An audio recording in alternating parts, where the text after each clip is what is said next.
Nakapulot ang lalaki ng gintong balat ng ahas sa bundok. Ibinalot niya ito sa kamay at kumislap. Simula nito, nagkaroon siya ng kapangyarihan. Paghukay niya, nakakita ng mga gintong bola. Pagtulo ng luha niya, may tumubo naman na halaman sa lupa. Nararamdaman niya rin ang panganib sa paligid. Paglingon niya, may mabangis nga na hayop. Inutusan ni John ang mga bata na magtago. Pagkatapos ay nilapitan niya ang hayop. Nakita niyang malubha itong nasugatan. Mabilis niyang binigyan ng ginhawa ang hayop. Pero isang grupo ng mga mangangaso ang lumapit. 3 taon na silang hindi kumakain ng karne. Hindi madaling makahanap ng mga ligaw na aso sa disyerto na ito. Kaya't nais nilang agawin ang hayop mula kay John.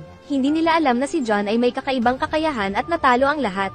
Sa huli, di rin sila nakatikim ng karne. Ginamit niya ang kapangyarihan para gumawa ng apoy. Ngunit ang kapaligiran ay lalong lumalala.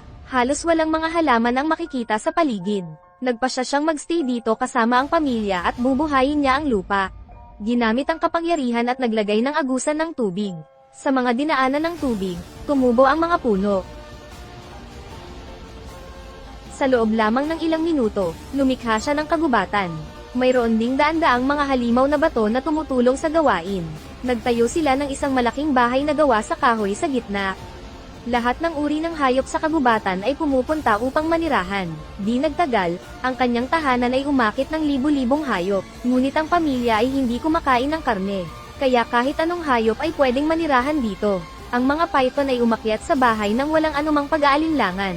Pinagpatuloy naman ng mga batong anyo ang pagpapagawa ng bahay. Pinuntahan naman siya ng masamang hari. Gusto nilang kainin ang mga hayop na nandoon.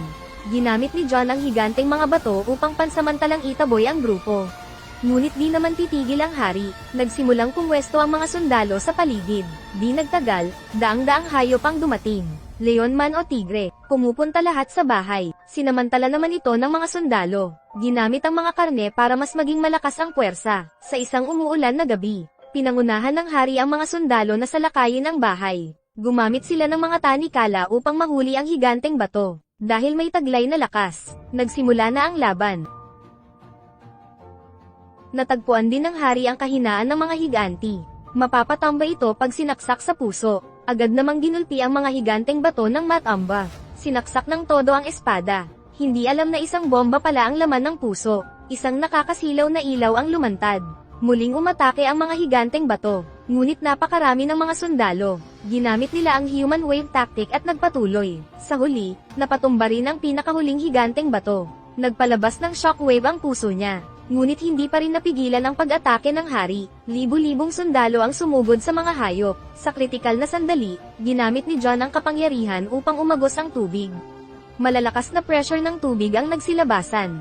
Nakita ito ng mga sundalo at gustong tumakas. Pero walang makakatakas sa mga tubig na ito. Ilang minuto lang ay binaha na ang buong kagubatan. Ang iba naman ay nakaakyat sa bundok. Gusto nilang pumunta sa bahay. Pero limitado lang ang espasyo. Ang matibay na bahay na ito ay lumulutang sa tubig ng matagal. Nagkaroon din ng bagong buhay. At sa pagsisimula ng bagong buhay, nakarating din sila sa isang isla. Doon na sila magpapatuloy. Sa oras na ito, si John ay umabot na sa edad na 100. Ipinasa niya ang gininto ang balat ng ahas sa kanyang apo. Sa susunod, sila ay makakaranas ng matinding init.